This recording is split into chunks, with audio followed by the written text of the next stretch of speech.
Good morning, everyone. It's your girls from Obscure Orations over here.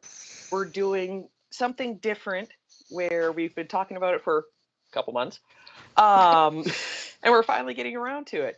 As any of those of you who follow us on TikTok know, we posted an ethical question yesterday, or a couple days ago, asking, are humans innately good or evil? Now, we actually had 4 responses to it, and it's actually dead even split. Half of you think good, half of you think evil. So now we're going to give our 2 cents on it, and I'll let Dana start today.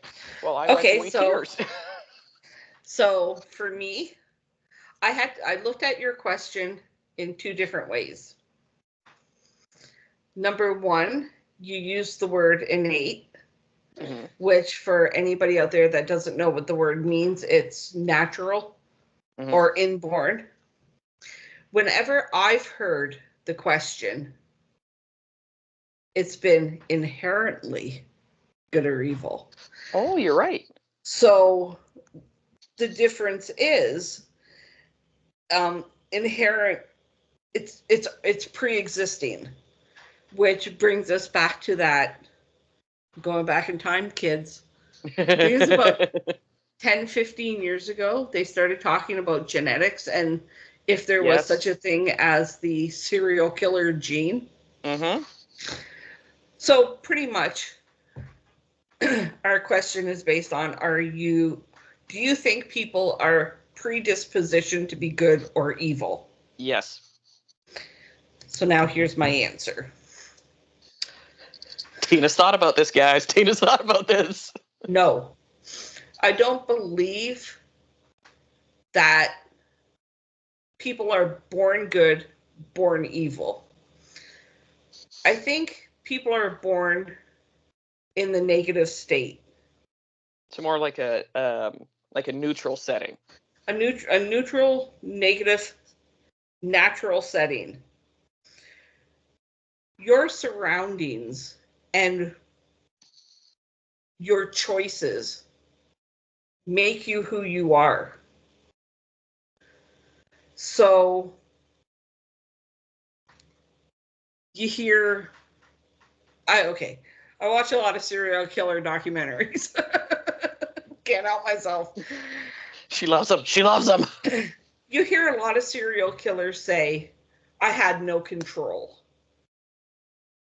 I didn't want to do it, but I had to. Voices were telling me to do it. So let's break it down. Those voices, that means you're probably schizophrenic. True. Because in order for me, not you guys, me, to believe in good and evil, you gotta believe in God and the devil, and I don't believe. I'm not a believer. So I think how you turn out in life is a product of your surroundings and your choices. So I don't believe that when Jeffrey Dahmer was born, he was born a cannibal and he was born evil. I think that he became a product of his surroundings. His upbringing, his obsession with dead animals. Like at one point when his parents or his mom basically found out that he was dissecting animals, there should have been help. Well, yeah, but you think about it, from what I remember in his circumstances, his father used to drive him around and pick them up with him, didn't he? Because his father was a taxidermist. That's what it was. So his obsession became more than just taxidermy. And for sure. When that line was crossed, there should have been questions, but there wasn't. So for him, we climbed the ladder to cannibalism and keeping body parts in the freezer. I want a good mince pie today. But that's again my opinion. I don't believe that people are born good or evil. You're born in a neutral state, and the choices you make determine what fork you take in the road. Okay. So now go ahead and slap me down. Bam, bitch.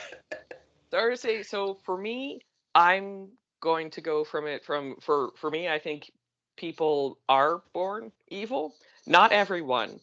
There are certain people, because I think some people are 100% born just neutral and are just like blank little canvases. Um then I think some are actually born evil, because you have things like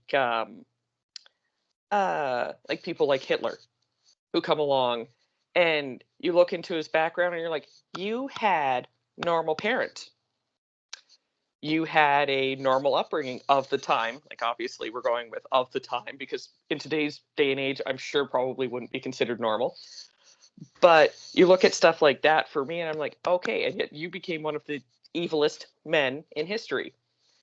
And you look at it and you're like, but how the fuck did you get from that to that? It's like that had to have started, like, the choices you made at some point in time have to go back to your birth, where you're like, did your mother not eat enough honey? Because, like, so. But that's the thing. You can say Hitler was born evil because his upbringing was normal. Mm. Were you there? Do you know what the conversations were at the dinner table? That's the part, like, from what I've seen in history documentaries and read and all that stuff, his parents were normal, for lack of a better term, because I don't believe there's truly what people consider normal is different from household to household.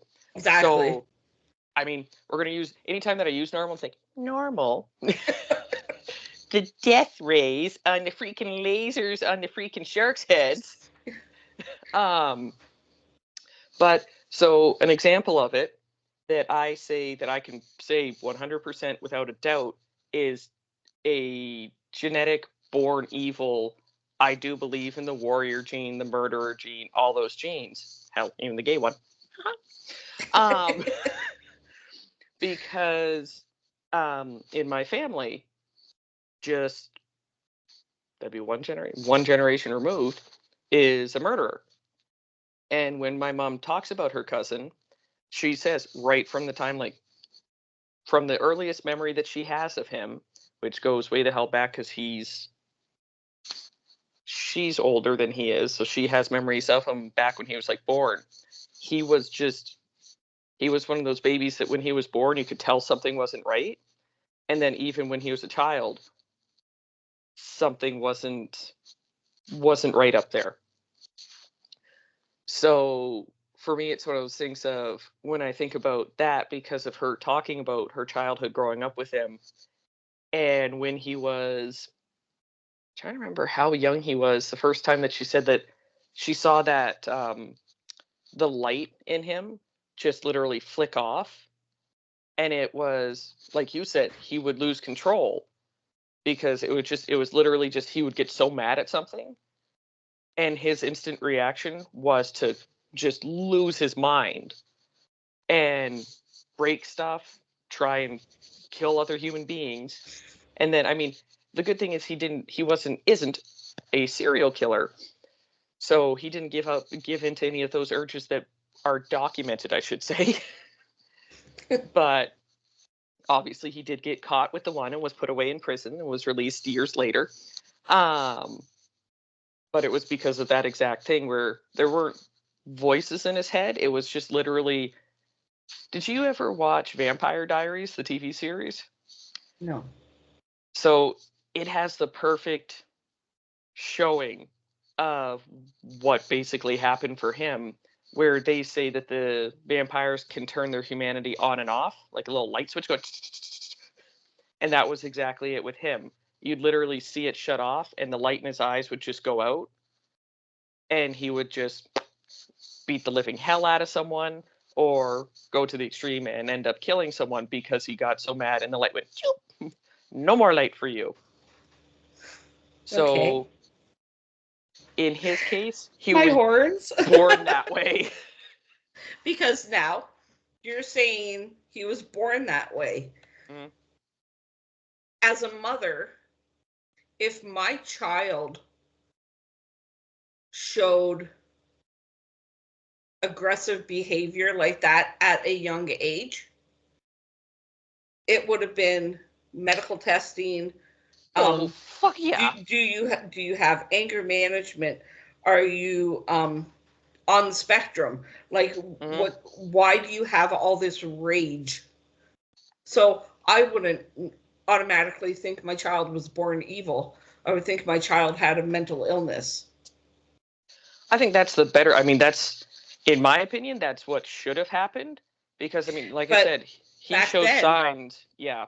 Back then, right? Okay, so no, you know what? Actually, even in today's age, there's someone that I know who her, I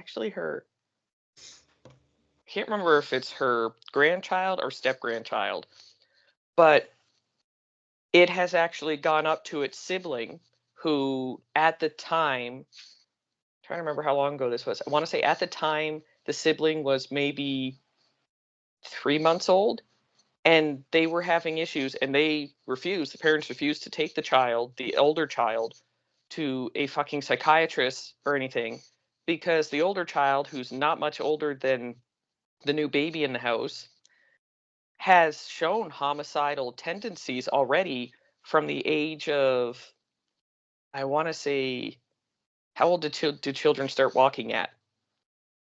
Depends on the child. Anywhere after 9 months, maybe Okay, sooner. I wasn't sure if 9 months sound like, to me that sounds early on, but I have no idea about those little offspringy things that you all have. I just was one. I'll never have my own. So then by the age of 9 months to about a year, she was already showing tendencies and they refused to do anything. So they had to get rid of their pets because she was choking out the pets.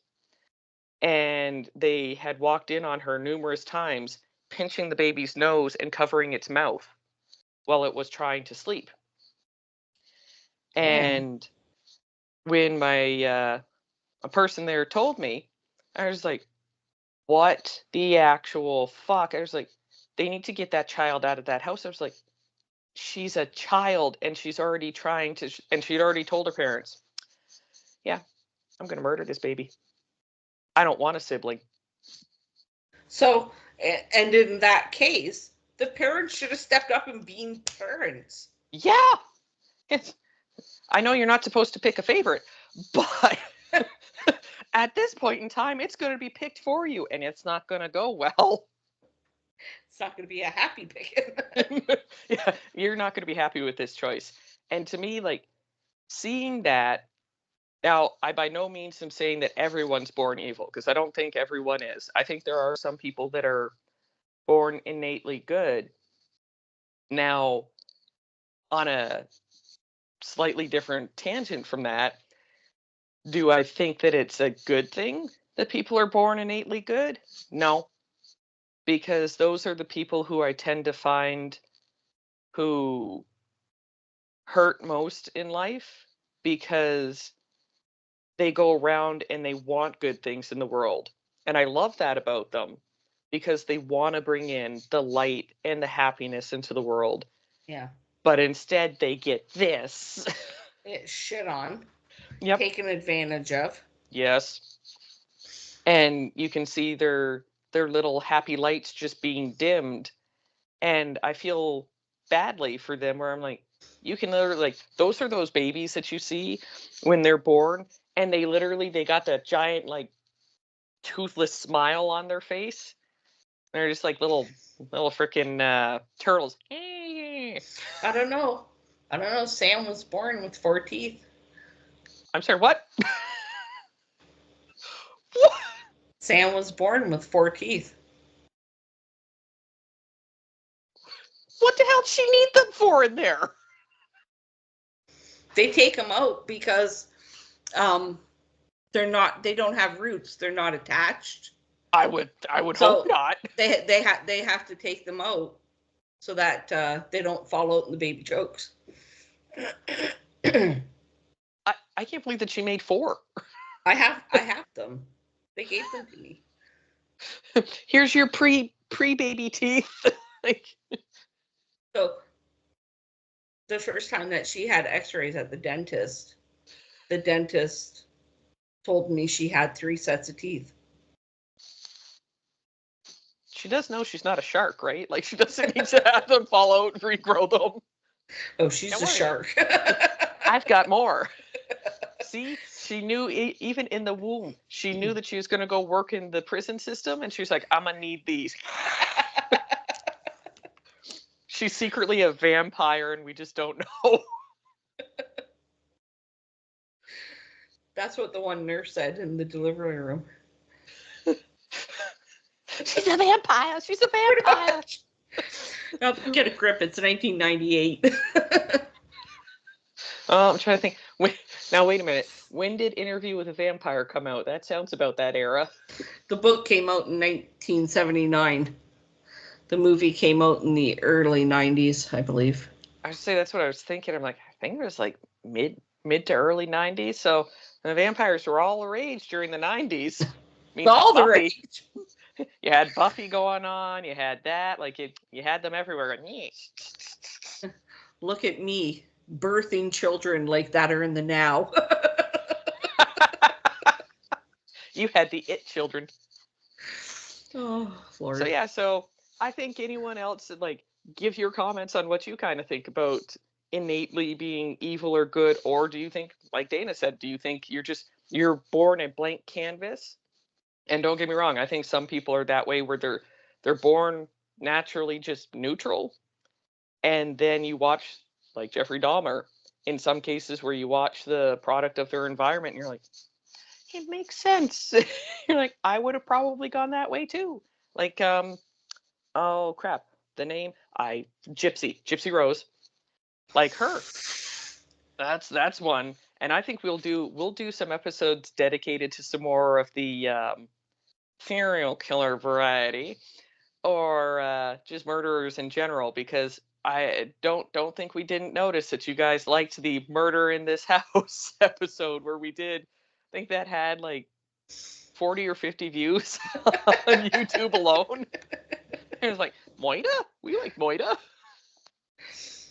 We like Moida.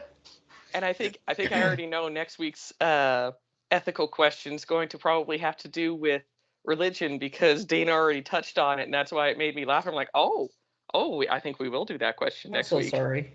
I'm not one to open cans of worms all the time. But I inherently have can openers for hands, apparently. Can openers for hands. One's a can opener, the other one's a stirrer. What are you doing? Gotta open this can and then toss it in and then stir it up. And I was born good. She's like, I swear, everything's fine. I need to stir this in here some more. Yeah, so let us know what you think. Viewers, listeners, friends. Or say people who watch our videos and stuff. Give us your comments. Give us your feedback. If you have any of your own ethical questions, send them on over, and we'll post them, and then we'll talk about them. Absolutely. Until then, take care. See you next week, guys.